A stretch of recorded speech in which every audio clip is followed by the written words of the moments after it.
Now, the Bram Weinstein Show on Washington's new home for sports, ESPN 630.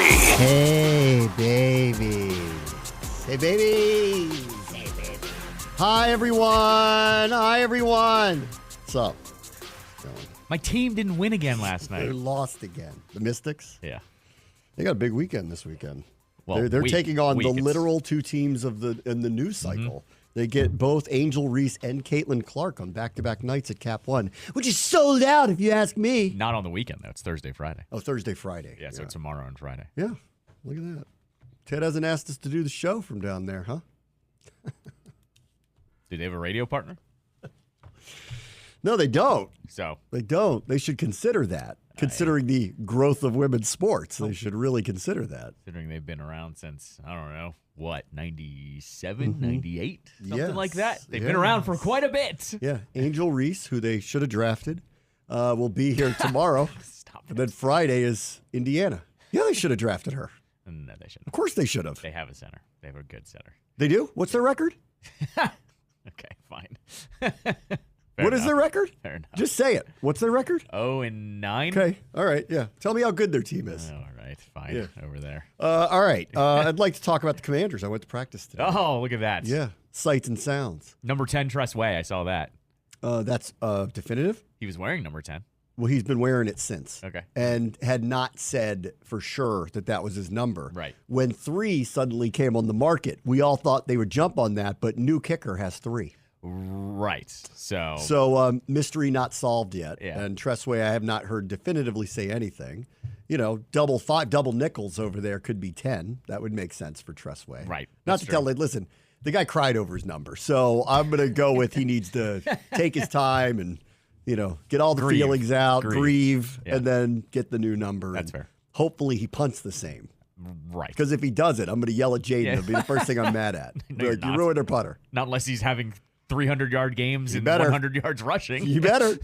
Don't throw for 123. 4 total touchdowns and 400 total yards. Don't- I'm okay with that. No 7 for 21, 123, and 2 interceptions, and my punter shanks him. So I don't have time for that. That's when that's you're fair. going to need double nickels to hook you up. That's fine. So, no, that's not a 10 is not definitive, at least Okay. as far as Got I it. know. It's Okay. not definitive yet. It's the number he is wearing at practice for now. Okay. But when 3 came up, I went, let's just do that. That's and what I thought, too. Guess he wasn't down with that. New Yet. kicker. New Yet. kicker has that. Yet, at least. New kicker made the sidelines as well. We all talked about it. No one thinks that new kicker is the kicker. Just so Okay. we're all Got on it. the same page All about right. that. Not that anyone cares. Okay. I missed Dan Quinn's press conference because the Beltway took me an hour and a half to get from Bethesda to Ashburn today. I was a little worried about you today. I didn't realize it was that Okay. today. Hour and a half. So we are officially post the pandemic. When that one happened, I haven't had that happen in 5 years. Where you're like, it's 11 o'clock in the morning. Yeah, right. Why in the world would it take me an hour and a half to get around the Beltway? And Waze even took me off the Beltway. Oh, that's the best. And the worst. I mean, Best it's and the worst. sarcastically. Because Yeah. when it takes you off, you're like, oh boy. Here we go. How many am I taking? Because Yeah, it took me off. I followed it. Took a lot of other people off too. Yep. And there's a couple of intersections in Virginia that aren't used to that amount of traffic at the same time. glad you have a cap Yeah. on over there. Yeah. Throwing your hands up over Yeah. traffic over here. So that sucked. That really sucked. 11 a.m. hour and a half on the Beltway. Like, come on, guys.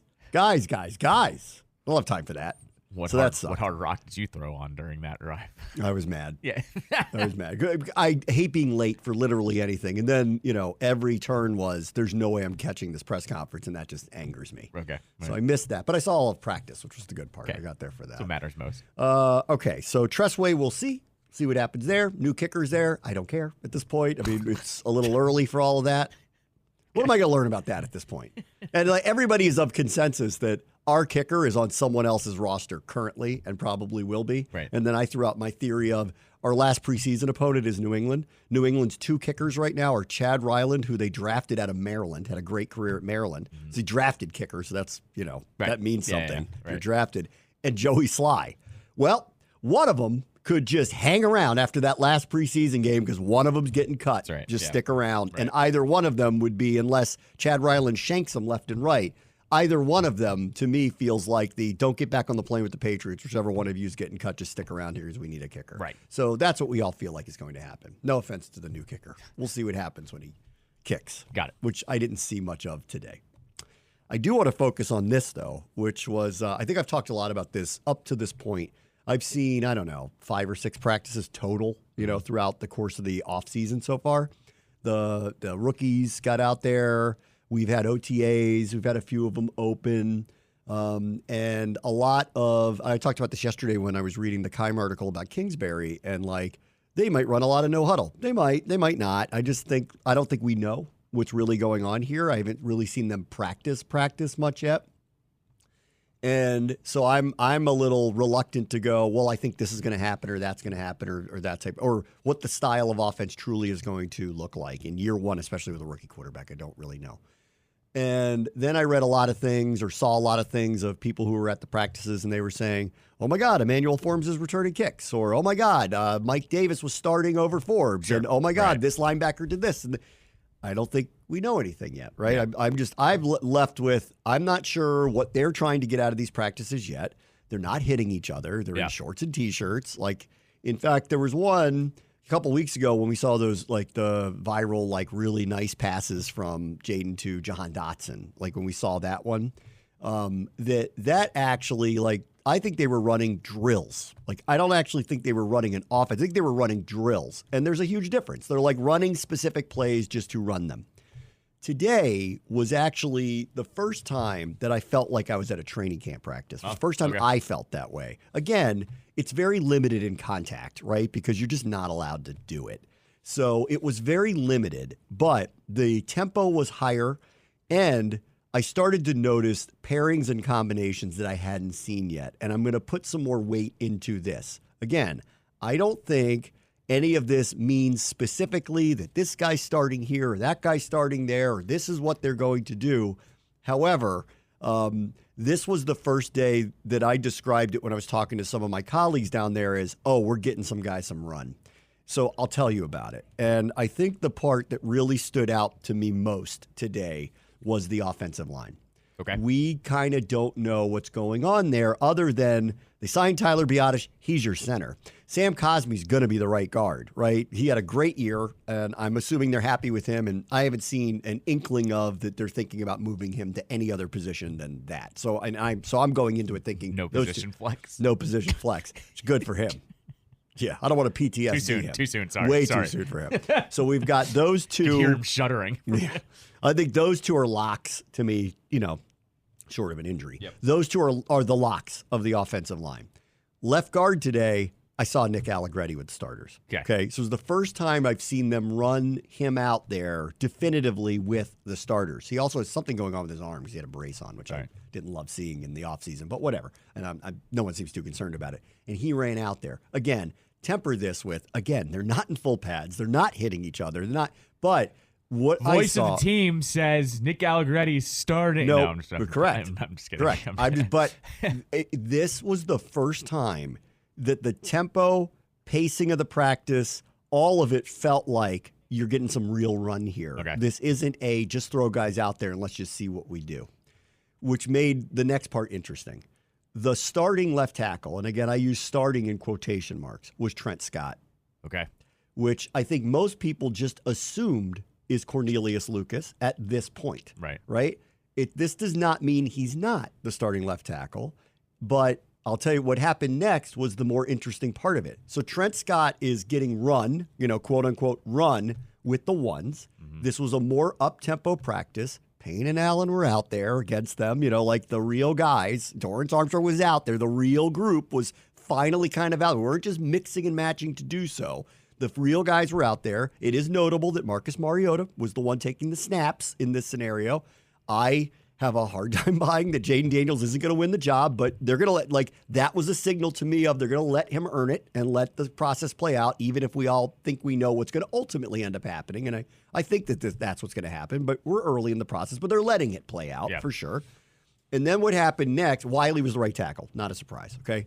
What happened in the next group when the twos came out, and that was with Jayden Daniels basically under center, Cornelius Lucas was the backup at right tackle. And the left tackle was the draft pick, Brandon Coleman. Oh. So this was the first hint of, and again, maybe this is just, we're practicing. Let's just put everybody out there. Let's get some film on everybody, and we'll start to make some decisions because they literally only have a couple practices left before training camp. Yep.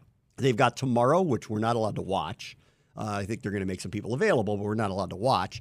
And then next week is the mandatory mini camp. They've had everybody here. That's the good news. So, but it'll just be 2 or 3 more practices. Then they're done to the end of July. So today, really notably to me, was the first time I saw glimpses of what a training camp practice looks like, who's installed initially as a starting unit, how we're going to move forward from here with this group, and then let the competition begin. But I felt it was notable. Seeing Trent Scott start at left tackle, only one, reaffirmed to me, Lucas isn't being handed this. Not that I ever believed that.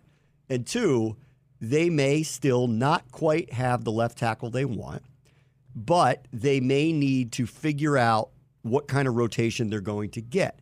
Because my feeling about Lucas is this. He is good. He's probably not a 17-game starter. They are going to have to rely on somebody else, whether it's Trent Scott or this draft pick, if hopefully he's ready. And secondarily, if Andrew Wiley gets banged up, Lucas has to move to right tackle and has to play behind him because he's their quote-unquote swing tackle. So Lucas being the starting left tackle, being the backup swing tackle, and this guy Coleman emerging all reinforce what I've thought all along. They're not sure what's going to happen at that position yet. They're going to have to go forward with many different plans, and we'll see how it plays out. But today was the first glimpse of exactly what I thought I would see play out in training camp. But it was notable that Trent Scott was starting at left tackle, if starting matters right now. Okay. Yeah. I mean, that's probably the position group that is the most up in the air. Yes. I don't think it's really close with anyone else. I mean, linebacker's going to play out, but we know who the players are there, That's right? right. The corners are going to play out. We know who's there. So, but this is the one where I think the mix and match is going to be the most interesting watch of the summer, essentially. Yes. So when Lucas went to right tackle, Coleman came in at left tackle, and then the center of the line I wasn't paying as close attention. I probably should have. Anyway, there were a couple other notable people just to point out. When they brought in the new kicker for some of the special team stuff, it was notable which offensive linemen were out there, and Mason Brooks was one of them. So maybe he was the one they gave a little bit of money to post the draft because they thought like he's got something to him, and he's very strong. Like you see how he kind of moves his body and moves people around. So that must have caught their attention too. So he, to me, is the first bug of, they're looking at him as a backup guard. Got it. Okay. And it's just because when you have a carryover like this, it's hard to know what the new staff thinks of anybody. Ron and them were really high on him. Yeah. Does this new staff feel the same way? I feel the same way about Armani Rodgers. Like he's one of those up in the air to me where I go, I wonder if this new staff's going to like him. Right. I know they liked him. I liked him a lot. He's coming off that injury. Are they going to like him? Yeah, right. Let's find out. Yeah. So I was watching pretty closely, like on special teams, who they brought out. Brooks was one of them. Biotish was out there too. I was a touch surprised by that. Trent Scott was out there as well. And then they did a couple of things that were a little unusual. They did do or at least they showcased a jumbo package with 2 tackles, which I haven't seen them do in some time now, which again goes back to, and again, they're just practicing these things. It does go back to, I don't think you know what their offense is. So when I hear anybody sit there and explain to me, well, Kingsbury's going to bring this air raid, and oh, by the way, they run so much no huddle, that's what they're going to do. And B-Rob kind of hinted they're going to do more of that than in the past. Yeah. I don't think they're exclusively doing that. And if you actually watch them today, it wasn't even remotely close to anything like that. So I actually like and dislike it. For the purpose of trying to understand what they are, who they're going to be, and what they're going to try to accomplish, I haven't gotten a glimpse of it yet. This is unlike the enemy, where at this point last year, I'm like, I know exactly what they want to do. They're drilling it over and over. I never thought they would have the pass-to-run ratio that they did. I never would have envisioned that. And I don't think they would have envisioned. I don't think Ron ever envisioned that either. No way. But I knew what they were. And are they going to execute it well? We'll see. And at this point, all I was saying was, I'm not sure about certain players fitting in all of this. Let's see how it works out. At this point, today was the first time I saw what felt like close to a real enough practice. And I still could not really give you an idea of what does Kingsbury's offense look like in year one, likely with Jayden Daniels as the quarterback. And if that was by design, they're doing a really good job of it. Because even today, for the first time when I'm like, that's real. This isn't just for show. That's real. What's going on? I can tell the difference. I'm still not sure what they're doing, but it was nice to see the energy ramp up in a way that it felt like it was a real training camp practice today.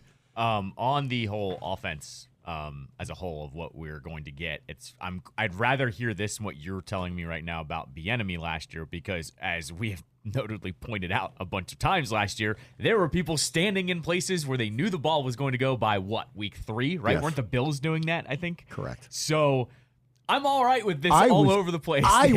I see what they're doing. Yeah, right. Right. So There's nothing to me. Again, I've said this a million times. If I know what you're doing, you're done. Yeah, you're toast.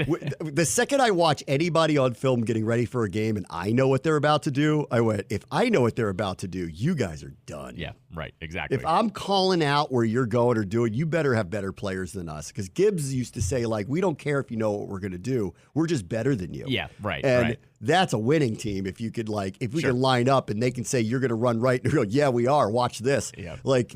That's fine. Most teams in the NFL need to have some level of misdirection. The hard part, Shanahan's roster is better than most, but they also are incredible at masking what they're doing. That's right. I think Miami's similar like this. They have offensively, they have ridiculous amounts of speed, but the real game changer for them is they show you something and they don't do what you think they're going to do. Whenever I watch, the last couple of years under Pete Carroll, when I watched Seattle, I went, oh, God. Yeah, right. No wonder Russ is pissed. I watch them and I know it. I can call out their play. I'm Tony Romo here. I'm calling their plays out. Here we go, Jim. Yeah, I know where the ball's going. And if I know where the ball's going, you better believe the defensive coordinator of the other team knows where the ball's going. You better be amazing at execution. Here we are right now, and I agree, it should have been more of a red flag that at this point last year, I was looking at Bieniemy going, I don't know, man. I could basically tell you what their offense is now. It's May. That's crazy. I shouldn't know. A problem. I shouldn't know that. Kingsbury, that's not the case. Defensively too, and I think this could be a work in progress because I think they have a lot of interesting pieces, and I think they're going to have to figure out on the fly how they utilize them, where the pressures are going to come from, and that's the fun part, dangerous part, all the interesting part of the whole thing. Yeah. Defensively today, what they did rotate around a lot was the linebackers. Okay. So I think today was, again, I would describe this as the first time I felt like, at least publicly, and maybe they've been doing, because some of these practices have been private. They haven't let us into all of them, just a couple. But this one today felt like the first time they showed us that people are getting some run. And they gave a plethora of linebackers opportunity. See, to me, Bobby Wagner's going to play a ton, obviously. Sure. Frankie Louvu's going to play a ton, obviously. Where does Jamin Davis fit? Mm-hmm. I don't know. Right. Is he a stand-up rush end at times? They've hinted at that. I mean, the fact that they were hinting at that 2 months ago. Is he a weak side linebacker? Right. Does he rotate with Dante Fowler? I don't know. I think we all know and that he shouldn't be in coverage. Mm-hmm. But, how can they utilize him where his speed moving forward is best utilized, gives him a chance to win? I don't know. I haven't seen it yet. I'm not really sure. Jeremy Chin at times. Interesting. It really is. It is. It really is. It is important, too. I watched Jeremy Chin today. Yeah. Jeremy Chin at times looked like he was playing center field. Yeah, that I believe. I think when they signed him, that I thought he was going to be a little all over the place. Yeah. And then I went, but I also know he's going to be blitzing and playing like a linebacker, too. Right. So is he kind of the signal caller of all of this? Maybe. Yeah. Maybe. I don't know. I mean, they haven't worked with him. Because you also, I don't know. I think something that people that haven't really talked about here is Bobby Wagner's not going to play every snap. No, of course not. He's up there. You can't give him the play calling probably. That's what I was getting to with the linebackers. Yeah. I think they moved a lot of people in and out because once again, they're giving people run because this is going to be win by design and win by depth and not by star power. Right. They don't have Micah Parsons on this team. We don't have, as far as I can tell at this point, Trayvon Diggs. Right. We don't have, maybe Forbes becomes that. That's a hope.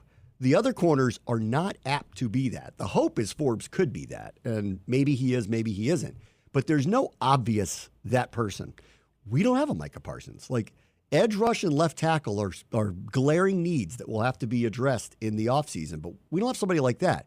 Could Jamin Davis fill that role and occasionally have an impact like that? I guess if they set him up schematically to do so, because he's got the speed to do it. Yeah. Sure. Jeremy Chin today, I keep expecting to see him in the box a lot because he's more linebacker than safety. He's a total tweener, and he's, again, like Davis, really good at going forward. Well, today he was playing center field a lot, like a single high safety look. Yeah. That was interesting. So is he calling stuff out? Not totally sure.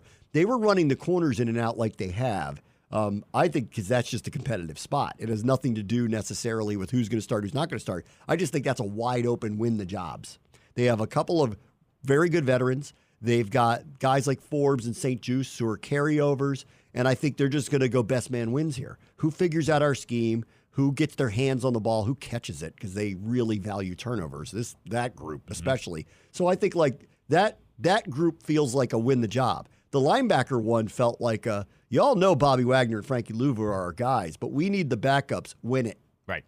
And so I think there's some win it going on there because there was a lot of linebackers that got some run today. So this one felt like for the first time we had a training camp practice. You know, the spots that are going to have heavy competition, you saw it for the first time. You literally saw it. Like they went to the left tackle guys and said, go win the job or at least win the backup job. They went to the linebackers and said, you're going to get some run. We're going to mix and match you with Wagner and Louvu. Let's see what you can do. Go ahead. Yeah. Show us. And then at corner, it's, every man for himself. Open season, yeah. It's every man for himself. But It was actually like it was the first time because of all these other practices, I've walked out going, I hate when people are making conclusions because I don't see it. Yeah. Today was the first time that, again, no conclusions, but more hints. Like real hints about what we're looking at heading into the summer. Must be nice to have just a competent linebacker core in place. Whoever tweeted this thing and went, Adam Peters did in 3 days what Ron couldn't do in 4 years with the linebacker position was maybe the most on-the-nose tweet of all of it. It was like one fan who said that. Yeah. He's like, he did it in 3 days. He got like Louvu, Chin, Bobby Wagner in 3 days. And he goes, he did more in 3 days than Ron did in 4 years. Well, Peters knows how to sign people. Well, I think I didn't even say linebackers. I think they got lucky with Wagner. I mean, he just has a personal relationship with Ken Norton and he was Dan still Quinn. A free agent, though. He was. And but I want to ask him this because I have a feeling that because he screams he's going to be a coach if he wants to be after it's over. And I think part of this is probably he respects them as coaches and wants to finish out his career with them, and either they bring him into the staff or they push him on somebody else to be on a staff. Yeah. That's what I think is happening here. Not that he can't play. I didn't realize this. He led the league in tackles again last year. Yeah, he was. So it's not top like 10 in PFF. Yes, I mean, he's a Hall of Fame player. Yeah, he's like 10-time All-Pro. I think 9 or 10-time All-Pro. He to me is a first ballot Hall of Famer. I'm just saying, though, in general, this franchise lacks in All-Pros all the time. So, having a player of that caliber, yes, they need. Yeah, I think so. So today was a good one. I haven't had one of those in a while. The last ones that I've seen, all the ones I'm like, God, guys, everybody needs to chill out with your conclusions about this stuff. Today, again, no conclusions, but the hints were there. Mm-hmm. For the first time, really, really there. All right, I'll take a quick break. Bram and Callow, ESPN 630 Sports Capital. This is the Foo Fighters, and I'm going to talk about this more later, but the 930 Club, which is IMP here locally, and that's kind of a lot of music venues now, put out a cryptic tweet about HF Festival returning to Nationals Park in September. And for all of us who grew up with HF Festival being the thing in music of the year, that's incredible. Yep. And because the Foo Fighters are literally part of that group, we're all anticipating that they're going to be the headliner. They're not in it. They're not in it. They're not in it. So who is the headliner of HF Festival? Who would that be? I assumed it was them.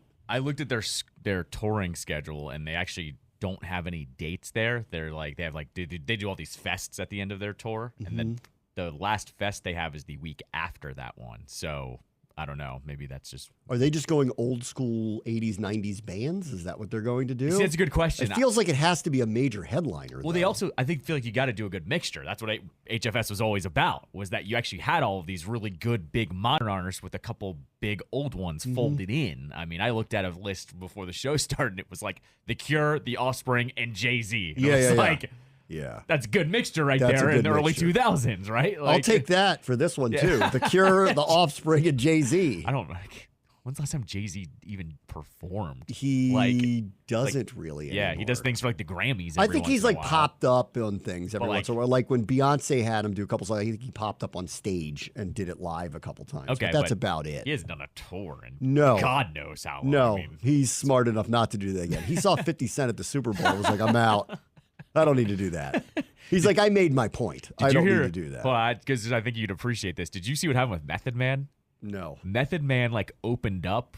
He was like one of the openers for some like one of those shows that has like a bunch of different artists on it, and I guess it was in New York, and the crowd like didn't know who he was. Didn't know who Method Man was? It was like he was playing all the hits, and like the crowd was not vibing, and he literally posted the video and was like, "Yeah, we're not gonna do this anymore because I guess there's an age gap here that people just don't know who we are." So they don't know about Wu-Tang. Right? Correct. Yeah. That's surprising, actually. So I mean, I agree. Actually, That's an all-time name, logo, branding. Yes, right. Okay, well, whatever. But so this is like where I think you're gonna have to play this weird line of how do you get someone big enough to sell out that stadium because it's Nats Park. They are hyping it as Nats Park. So there's got to be a headliner. yes, right. There's got to be a major headline. So maybe it's Pearl Jam. Pearl Jam seems too big.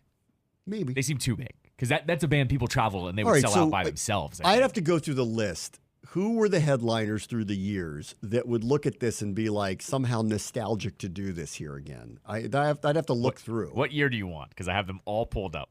You just hit me on good headliners. Okay. We already said the Foo Fighters. Counting Crows. You have Courtney Love in 1995. I'm sure she would do it. Yeah. She's probably available. This is when I said Bush. Bush doesn't do big shows anymore. That's not a headliner to me No, anymore, but though. I think they would Maybe be on the they'd card. be on the card. Sure. They'd be on the card. Okay, sure. You would love if Fatboy Slim was Fatboy here. Slim. I don't Can they think- get my boys Joey Valance and Bray to They be might on that card? I think they'd be a perfect match for that. They have a song called "The Baddest" out right now, I which I is sent that one to you. incredible. Absolutely, So good. they are the Beastie Boys morphed into. Their album's actually out this Yeah. Friday. Yeah. They should be on the card. Did I tell you what they were doing? Because the Offspring are doing a farewell tour. Did I tell you what their bit is? Because they're opening for the Offspring. It's them and someone else is Oh, opening. don't for they them. say they are like famous They people? won't say who they are. Yeah, they say we're Simon and Garfunkel. Yeah. Things like They're that. like, "Hi, we're Metallica. Thanks for coming out early." They should have now. They should go. Hi, we're Method Man and Yes, Redman. yeah. And this is Ghostface Killer, and I'm Method Man. It got to a point where there was a frustrated fan on Reddit saying, "Who are these guys?" They wouldn't say who they were. That's And I was great. like, "This is amazing." That's This is amazing. funny. Yeah, that's funny. All right, here's a good one that I think. This was 2000 at FedEx Field. Rage Against the Machine, they're broken up. They're not going to do that. They're not going to do that. I know. Stone They Temple blew it. Pilots. I feel actually lucky that I saw Rage Against the Yeah. Machine because for a very short period of time they were friends with one another, and apparently that ended very quickly. Again. What I think they still are friends. They just didn't like it was the tour was a grind for them. They didn't want to do it anymore. I think they're still friends, but Do they hate money? they are against the machine. So okay. maybe They're against that machine, not the other. they did machine. have to team up with Ticketmaster to sell those tickets. So Well, maybe the DOJ might help them out on that one. So who knows? Stone Temple Pilots was that show as well. Okay, see that one to me, but that would not be with their lead singer. So yeah, of it would have course. to be a new lead singer. Right. And that's a hard one to pull off, but I could see that one happen. All right, this just look at this lineup. I'll start again. Rage Against the Machine, Stone Temple Pilots, the Blue Man Group, Third Eye Blind, Yeah. Cypress Hill, Right? Oh, they'll do it. Godsmack, Filter, Deftones, Stained, Bloodhound Gang. On the street stage, Eve 6, Good Charlotte. I've told you Good Charlotte's definitely going to do this. Is a think. street stage going to be outside of the See, that's what I'm saying. I don't Nats think- Park? I don't Like out in that, what is I that don't park think that's so. right out there? Like right by the stadium that's like in between the resident. talking about? There's like a almost like a walkway Oh, I know what park you're talking that's about. Yeah, in yeah. between Which is Nats like- Park yeah, when you it's- walk it's just- towards where everybody lives It's down like there. the grass and there's just a straight sidewalk. They through could there. have a street. They could have a street stage out there for that. For They sure. could, but how do you keep that? You can't block the block. Like you can't stop the block. You know what I mean? Because people live there. You can't close it off. You could close off the roads though that like go through to like that go behind Nats Park, and basically you'd have to have a ticket to walk into like the whole area. So you could go into the stadium for the main shows, and you've got the street stage that's hanging out It's out too there. good to be true. They'll never do it. They'll never do the They'll never do the logistics for that. I'm interested. I hope they have a good headliner. I think and they're not just leaning in on the name HF Festival. I think you could actually do a like local or side stage. You've walked this, I'm sure, like behind kind of the first base home. Plate side, there's so much open concrete there. Like there is. They don't do anything. Like right across from the salt line? Yes, yeah, exactly. Yeah. Like I think that could be a good place. If you close the street down, you can do something there and close it off there. Other names, you have Newfound Glory that I think would actually be it. Killer Mike's on here as well. I think that could be I just saw him at Kennedy Center. I think Killer Mike or Run the Jewels would be a good one. That was amazing, by the way. Saw some of the videos. I mean, he didn't play long enough, but it was really, really, really good. He was really good with the National Symphony Orchestra. I think another one, Pharrell or Nerd, either one, where he's with, bring it. Yeah, right. Either one, right? He's from close enough that I think that would be one that you put on. Sum 41 did like every single year that I'm looking at here. Dashboard Confessional actually wouldn't be a bad one to have. I'm looking at the latest ones. The Cure, as I said, did it one year. Papa Roach, OAR. I think OAR is probably going to be on there. Yeah, that would probably make sense. I bet you that's nostalgic for them to probably want to do that. That one sounds about right. Pie Tasters, of course, would probably be on this as well. Jimmy's Chicken Shack. Yeah, they are. They're all over the locals one here.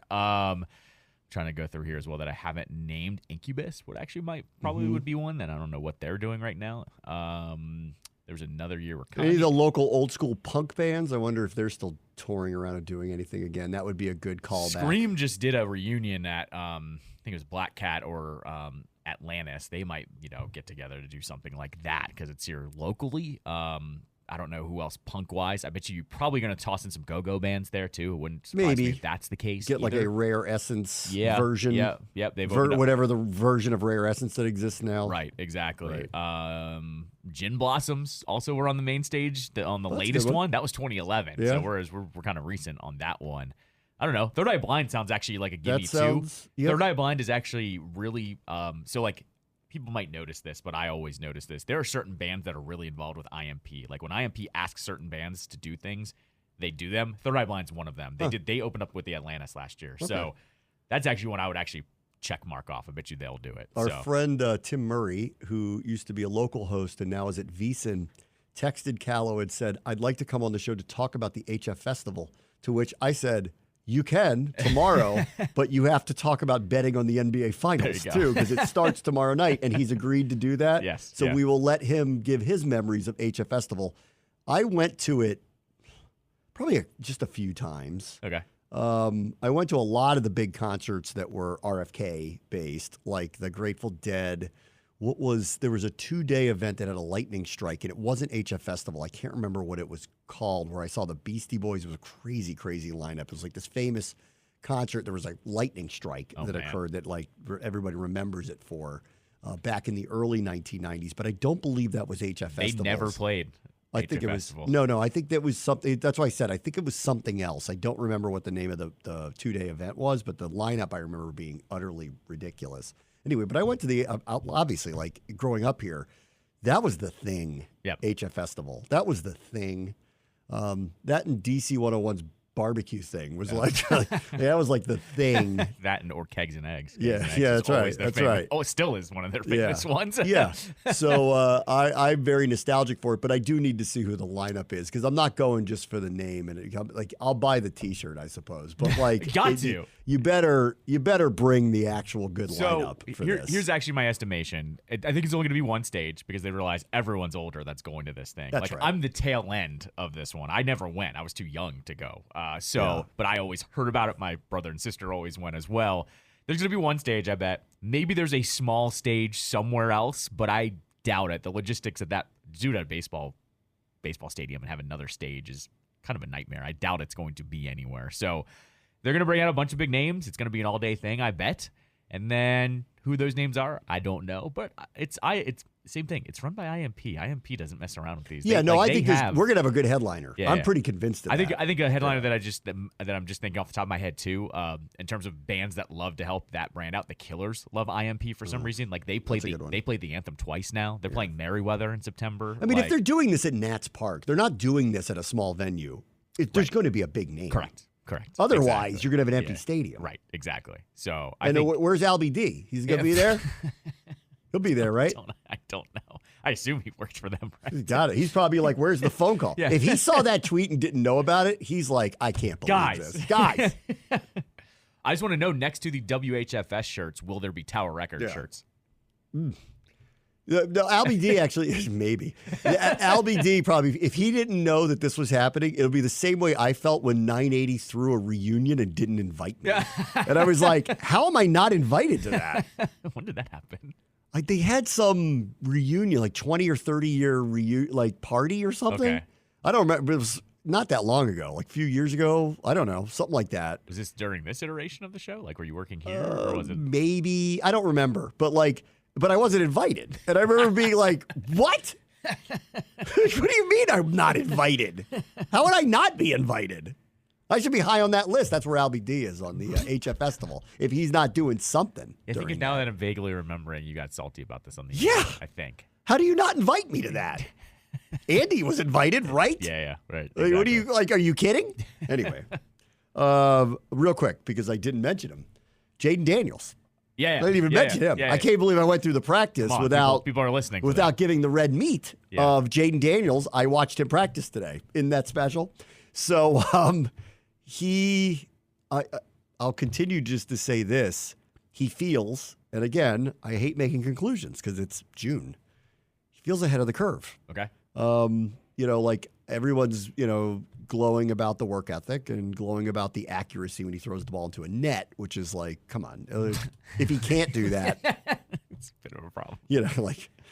Scott will ask about it. I now understand why Wentz didn't throw the ball into the net, because that might have been a problem. But yes, he's very good at throwing the ball into the net. So that's great. But what really stands out to me in these moments, especially when it's non-contact, he knows he's not going to get hit, right? And it's mainly 7-on-7. The reality is I'm looking at decision-making. And I don't know where the ball's supposed to go, but I do know it needs to get out of his hands very quickly, right? Unless they're doing purposefully, and you would see this over and over, where they want him to hold on the ball and scramble. Like, that happens sometimes, but that's not what happened today.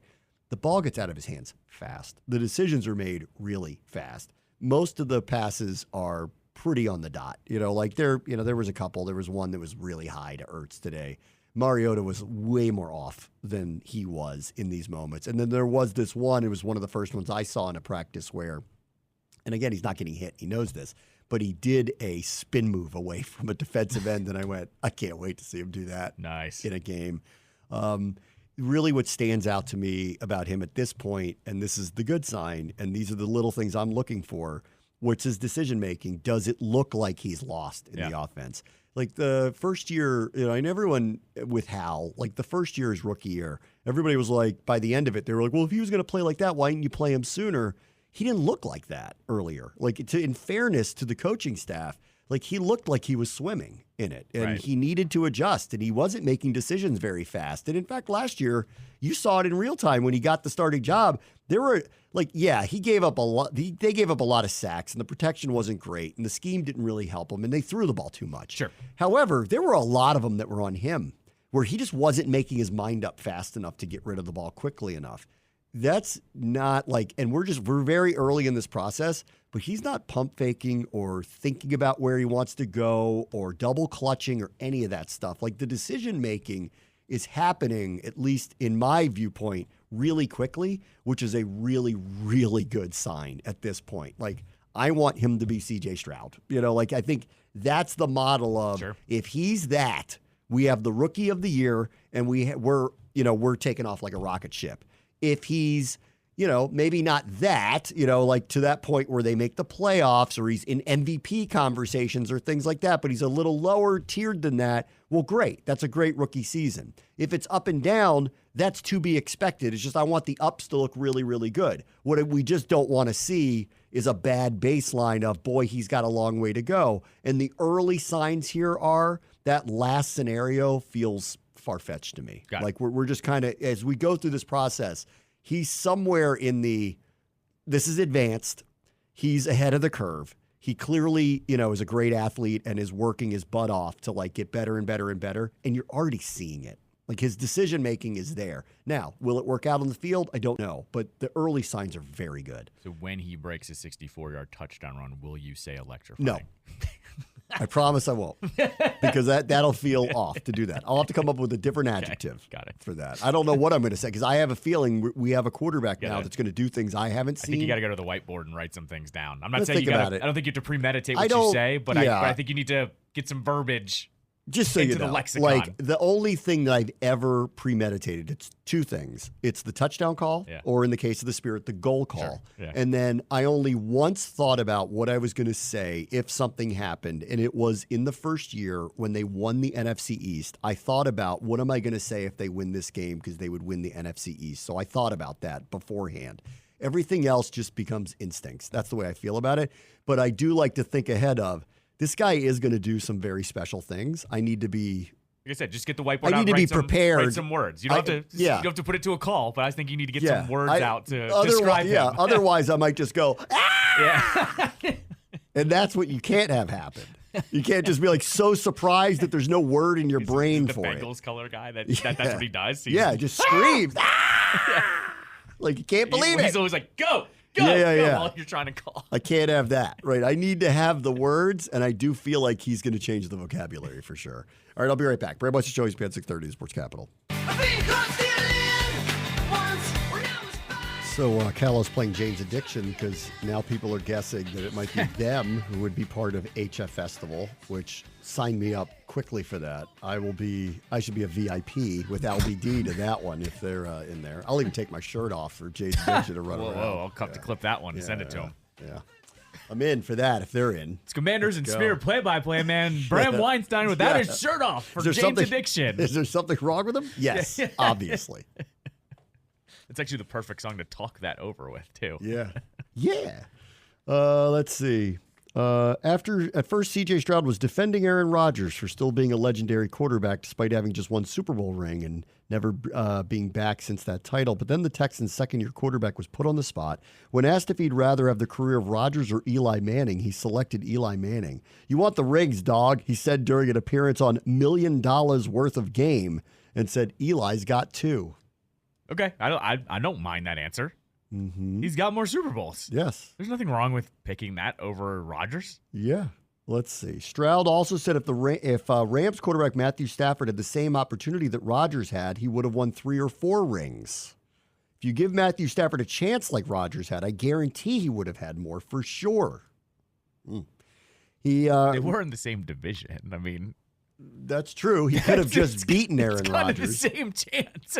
And they played the same divisions in the same years. Yeah. They played each other 1 million times. I mean, I get it. What he's getting at is the Lions not as good as the Packers overall. But I think he's saying different organizations. Sure, he's saying. Yeah. He referenced, Stroud referenced a conversation with mentor Tom Brady and how the treatment of teammates and how we don't know how Aaron Rodgers treats his teammates contributed to Brady's 7 Super Bowl titles. That's interesting.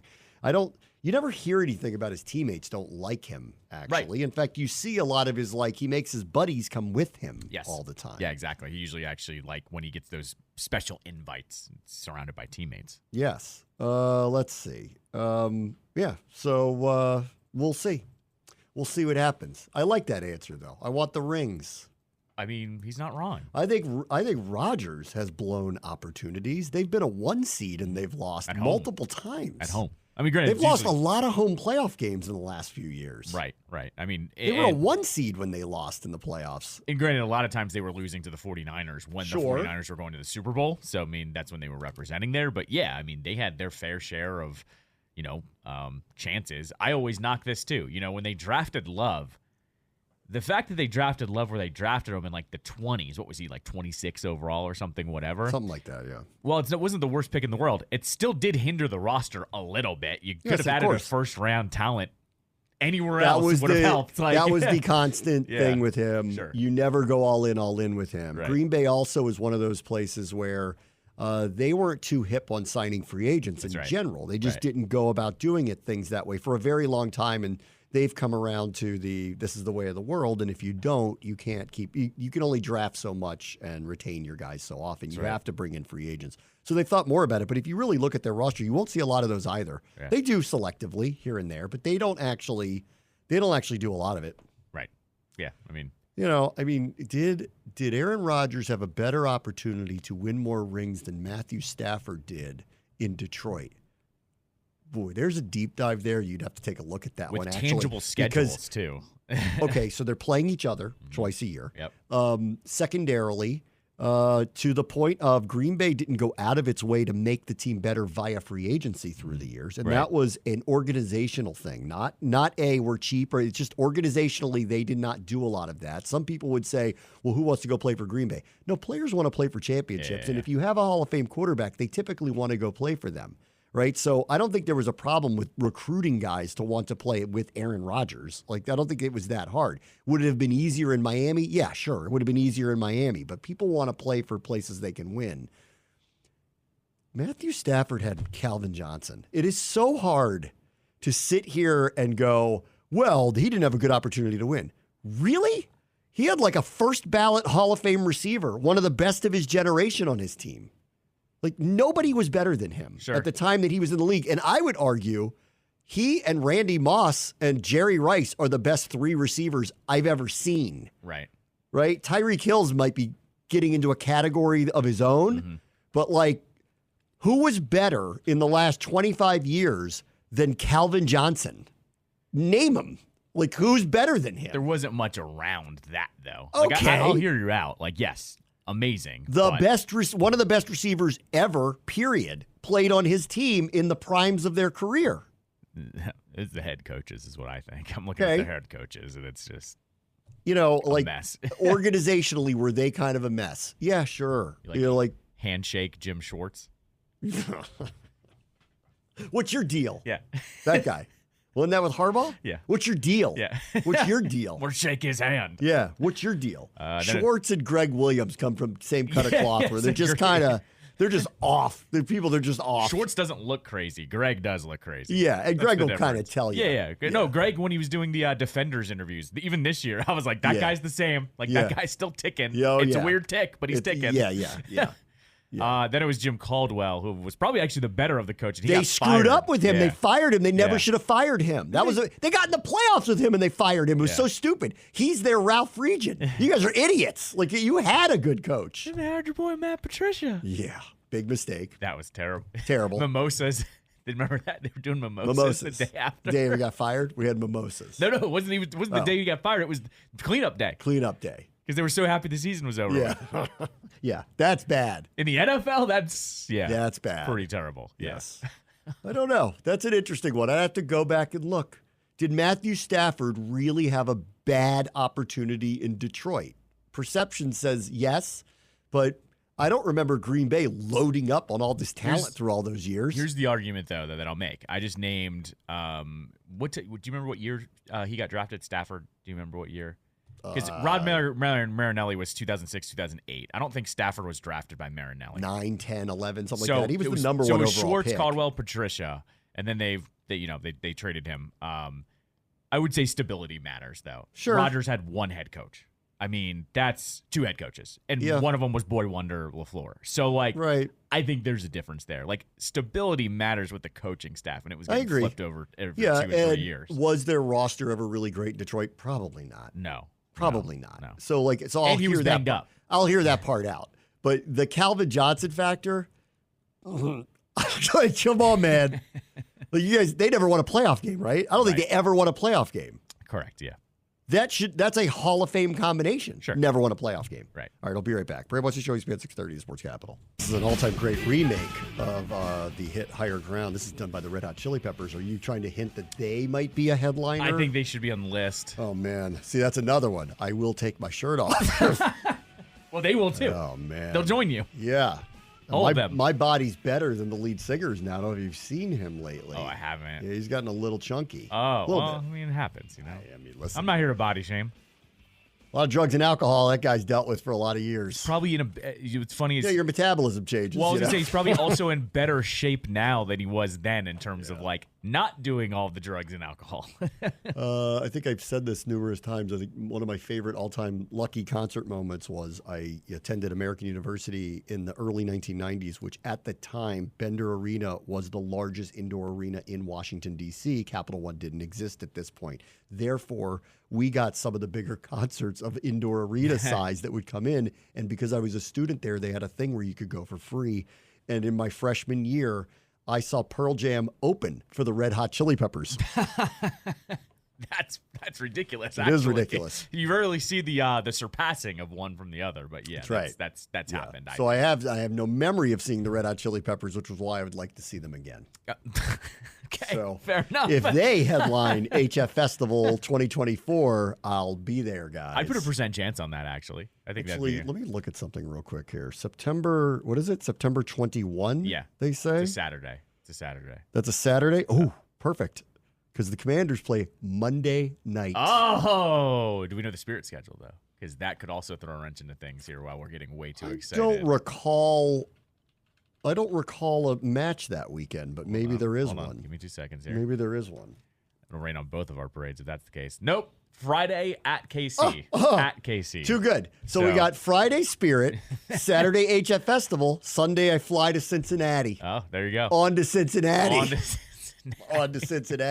For the first Monday night game in a couple of seasons that we've had. Right. At Bengals. So when you have your shirt off and you're swinging it around above your head, you can yell "On to Cincinnati." I'm on to Cincinnati. There you go. I might just paint that on my chest. On to Cincinnati. Don't think you should do that. No, I don't think I should do that. I agree with you. I should not do that. Let's see. As we get set for the NBA Finals, which begin tomorrow night. And oh, by the way, you'll be able to hear that here. Yep. The Orioles, like very nicely, are playing at 1:07 tomorrow afternoon. So we're actually going to be on late, obviously, tomorrow, because they're in Toronto, so they'll play no matter what. The weather won't affect it. So we'll be on late tomorrow as they finish up their series up there, which also then opens the door up for us tomorrow night to air Game 1 of the Finals. And it appears as if the Orioles' schedule will comply with this to the point we might have all the games airing live on ESPN 630. Yeah, so we're actually going to have all of the games. We will just be joining in progress, the ones where the Orioles play. Luckily, I mean, with this whole new pitch clock thing, when they start up at 7, they're done by 9:30. The finals start at 8 or 8:30 every night. So we'll catch up in progress. We're going to be joining them all by the second, third quarter. So but tomorrow night, Game 1, you'll have full coverage of it. The Orioles obviously be done by the time they get around to tip off of Game 1. Tim McMahon wrote a piece today. This is the forgotten little thing that happened at the end of the year that he believes is a big part of the reason why the Dallas Mavericks are here right now. And he wrote about it, and I kind of forgotten about this too, but it is important. The Dallas Mavericks' disappointing 2022-2023 season had slogged to its final 2 games. It was April 7th, 2023, and the Mavericks had fallen 1 game behind the final spot in the Western Conference play-in tournament. They weren't mathematically eliminated from the postseason, but the odds were stacked against them heading into a home game against the Bulls, and Dallas was preparing to wave the white flag. Mavs superstar Luka Doncic declared that he'd keep playing if there was even a little chance of Dallas qualifying for the play-in. He was overruled as the front office made what Coach Jason Kidd described as an organizational decision to prioritize the draft over pursuing the postseason. It was a transparent attempt by the Mavs to hang on to the top 10 protected pick that they owed the New York Knicks as the final payment on the Kristaps Porzingis blockbuster deal that ended up going bust in Dallas. The front office made the contentious decision knowing that they needed that number 10 overall pick, a potential key asset in what needed to be a rapid roster renovation around Doncic and Kyrie Irving. The worst case scenario was losing it. The Mavs lost to the Bulls that night, during which Doncic sat after playing the first quarter, a sheepish attempt to satisfy fans on I Feel Slovenia night at the American Airlines Center, officially eliminated Dallas from the play-in and broke a tie between teams for the 10th place in the standings. 2 days later, Doncic sat out the regular season finale and curtly responded to a question about late season tanks, said, "I didn't like that decision. That's it." Well, turns out that they did the right thing. Now, while the NBA a week later fined them for obviously tanking, and we know that a lot of teams do tank, the Wizards are doing that systemically and organizationally, but in what is the allowable way, which is, we can't stop you from trading Bradley Beal and not getting people back that are of his caliber and resetting your roster and just putting out a young team.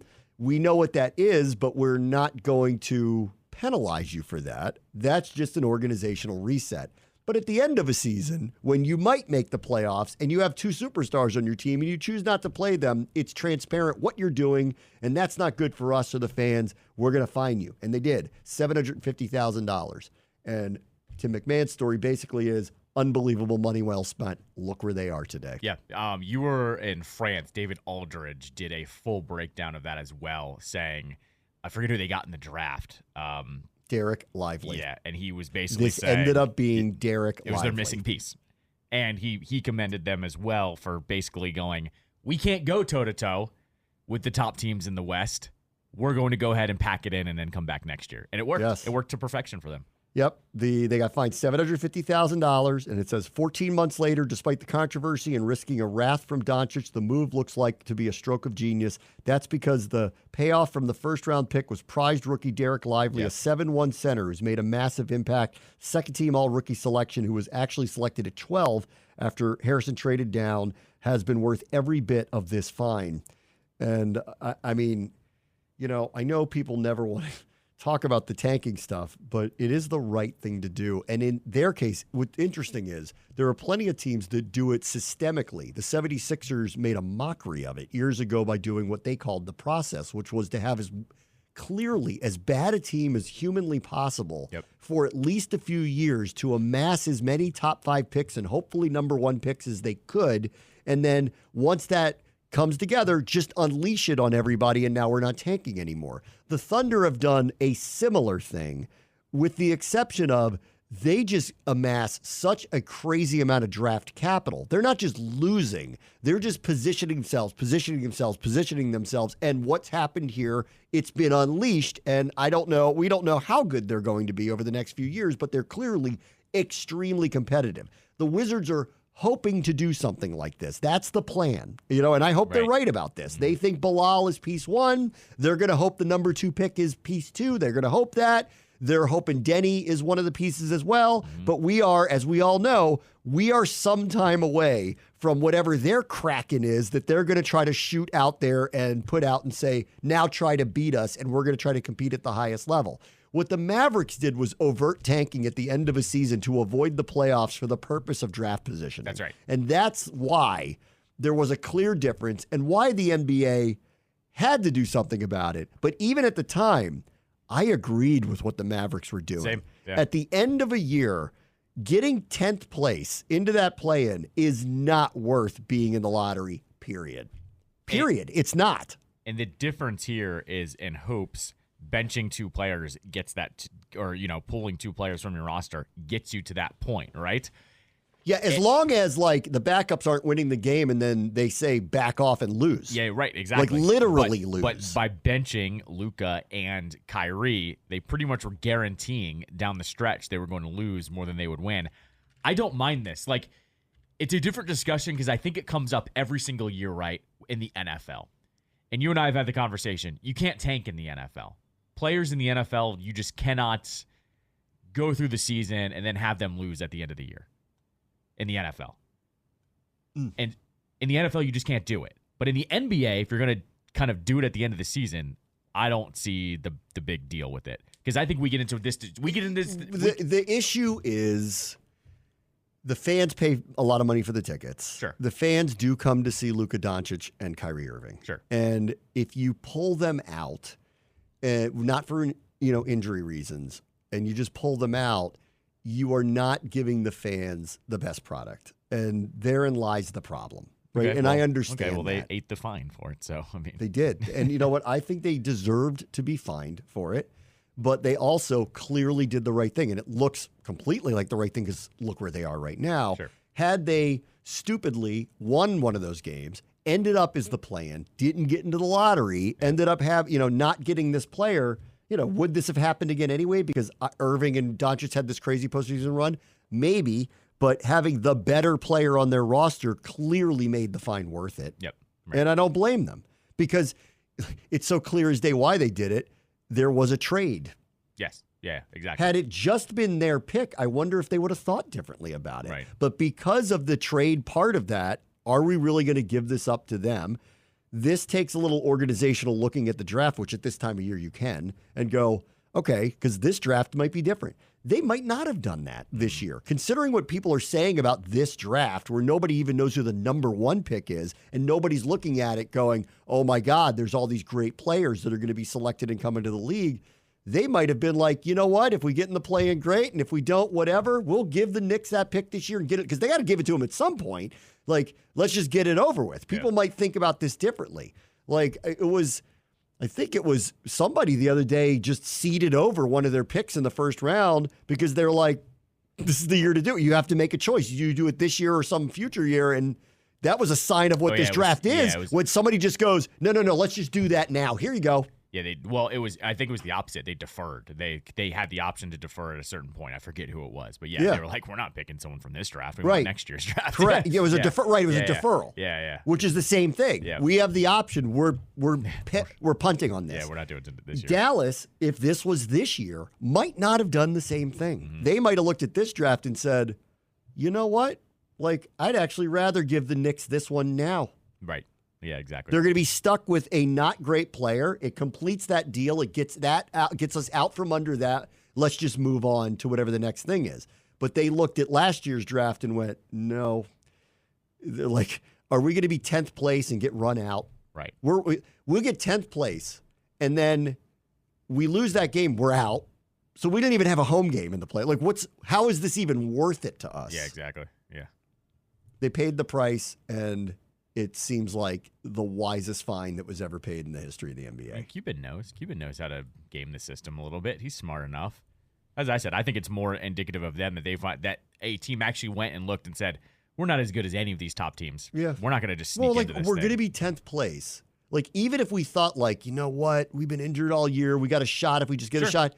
You lose the one game, you're out. Yeah. And even in that case, you play the 9-10 game. Let's just say you win that. You lose the next game, you're out. And in neither case are you the home team. You don't even get the home benefit of doing it. We like having the series, though, as an 8 seed. That playing thing's dumb. I mean, it really is. Like, I'm a junkie. I watch it. Well, it's not like I don't watch it. Some owners, Ted, I like it. Want the first round series. That's the best. It's number one.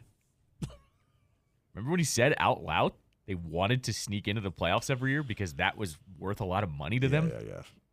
Yeah.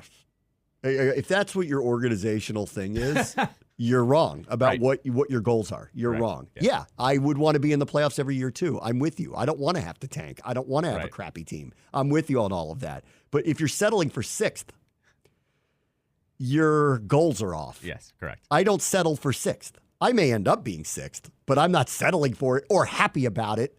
Popping champagne, Michael. That's what I'm doing. I just want to say that would be the name. 6th place is a monumental opportunity for us, Michael. I just want to say that's a good name for a band. Settling for 6th. Settling for 6th.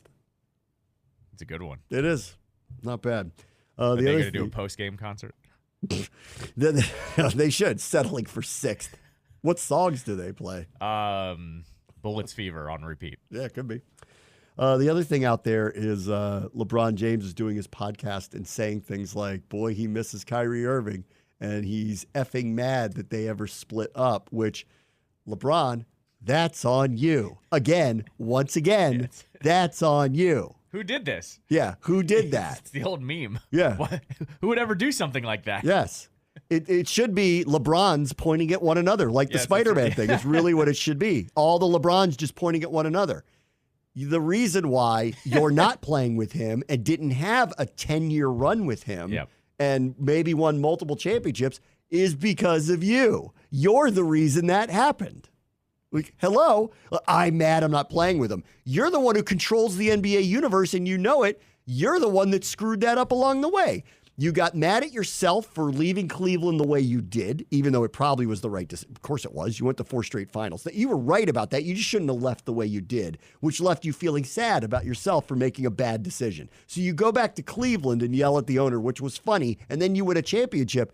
Now you have a choice. You won it with Kyrie Irving. You could stay there with him and maybe build a Cleveland dynasty. You ever think about something like that? But no, you did what you needed to do, and you decided you needed to move on again, so you ended up shipping him out, and then you guys are ships in the night. You're never playing with him again. That's your fault. That's not anyone else's fault. That's your fault and your decision-making. And now you're saying spilled milk, I miss playing with him. You're the reason why he would have stayed or goed with any of the teams that you played with. There was a layer of that Kyrie did want to be his own man. Okay. So I'm just saying, it's still 80% LeBron. He was, but though. It was a part. Like, people forget this part. Like, he played with Kyrie, right? The first year, his rookie year, right? Then he left. No, Kyrie was drafted because they were so terrible after LeBron left. After LeBron left. They never played with each other until the second go-around with LeBron. That's right. And Kyrie was drafted number 1 overall, and their teams weren't nothing until LeBron showed up again, and suddenly they went from a lottery team to one of the best teams in the league overnight. Right, exactly. He could have kept that together, or he could have basically said he needs to stay here, but no. It does say Irving did request the trade. He requested it. It doesn't mean you have to. It doesn't mean you have to comply with it. No, I remember this though. It was because here's the report. It was he requested the trade from the Cavs because he wanted to be the focal point of his own team instead of playing with. And then LeBron. he went to Boston, right? Then he went to Boston. How'd that go? Well, real well. Well, Windhorst is actually I actually have liked Windhorst over the last couple of weeks. He's gone on to detail and say that Kyrie learned what it was like to be that type of player, and that he didn't handle himself there, and now that he's kind of learned how to do that, he's turned back around. Right, and so I'll hear that out. He had a reckoning through COVID where he had to recalibrate. Understatement. Yeah, he had to recalibrate. Reading who material am I? aside. Yeah, who am I? And now Dallas is the recipient of a more focused on basketball player who is sharing the spotlight with another great player, and look what's happening. Correct. I don't put it past them to win the finals at all because they have, at any given point in time, the 2 best players on the court. No offense to Brown or Tatum, but they do at times. There's other times that Jaylen Brown might be the best player on the court, or Tatum could be the best player. So it's a really good matchup. This whole series to me is the point guard, though. It's actually, I think he is the focal point. Can he do the things that he normally does with Jrue Holiday on him? If he's controlling the pace of play, he's getting his shots, he's scoring at will, I don't think Boston can win, actually. But I'm counting on Holiday limiting him enough that I think Boston's just got a little bit better of a team and that they're going to pull this off.